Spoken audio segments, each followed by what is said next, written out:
Welcome to the Recstaff tutorial for staff members who want to access Recstaff from their phones.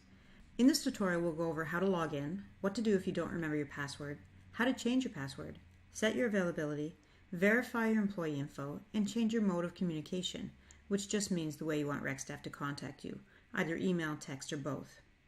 First things first, logging into Recstaff. Go to app.recstaff.com. You should create an icon on your phone for this website so you don't have to type in the URL every time you want to access it. I'm sure most of you know how to do this, but if you don't, just Google it. There are terrific YouTube videos on how to add an icon for each different type of phone out there. It literally takes 10 seconds to do once you know how. We chose a web app instead of a native app because we like the idea that any changes we make to the system are immediately reflected in a web app. We also like that it doesn't require you to download anything or update it anytime there are changes made to Recstaff. And we are regularly enhancing the system, so updates come out often.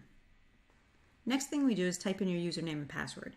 If you don't remember your username or password, then click the question mark beside the password field and the system will walk you through a password reset.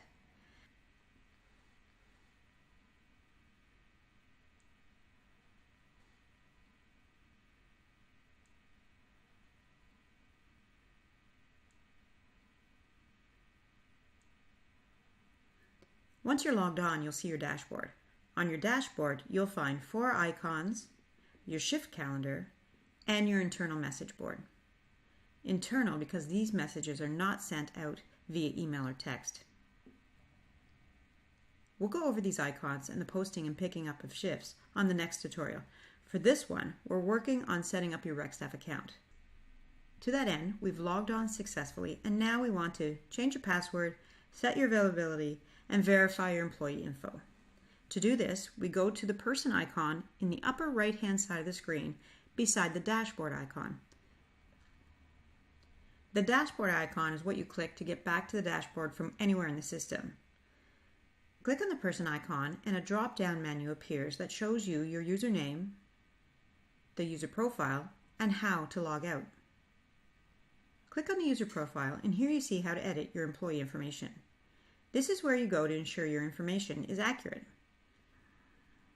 So just scroll down and check your info. Your first and last name, your email address, cell number, and under communication, you can change how Recstaff sends messages to you. If you made any changes to this page, you must go to the bottom of the page and click Update. While you're on this page, you can also change your password and manage your credentials if your manager allows you to.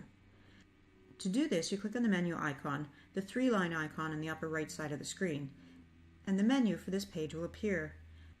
There are different menus for each of the pages.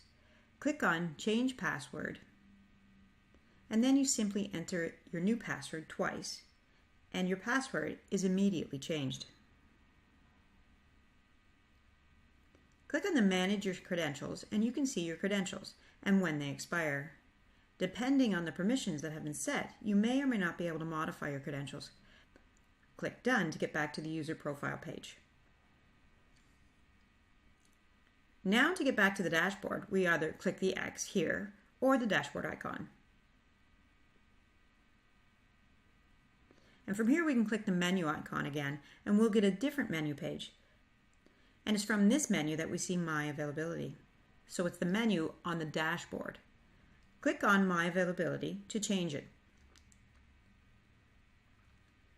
Each time your organization has a new session, your manager will notify you that you must go in and change your availability for the session. This is for your regular weekly availability. If you require time off, you will fill out a time off request form. There are 3 options you can use for your availability: a check mark, denoting you can work, an X, denoting that you can't, and a paper with a pencil, which we call a yeah but, which means I can work, but. Let's put in a yeah but now. I'm going to choose one of the time blocks, that's what we call them, and click on it to get the yeah but icon. Then I click on the pencil to write my message. This message will show up on your manager's staff pick list so they know if you're available. So if I wrote can't start till 1 p.m., when my manager creates a shift during this time block of 12 to 5 on Tuesday, I would show up with a message saying can't start until 1 p.m. and it's up to your manager to decide if that works for them. The About option is a way to not be precluded from an entire time block. Your manager can lock down availability, not allowing any more edits. So it's a good idea to log in as soon as you're told it's open for editing to define yours. And that's about it. I just want to mention the help files. At any time you're in the system, you can click on the help file icon, the question mark in the upper right hand side of the screen, to access the help files. If I click it when I'm on the dashboard help file will appear.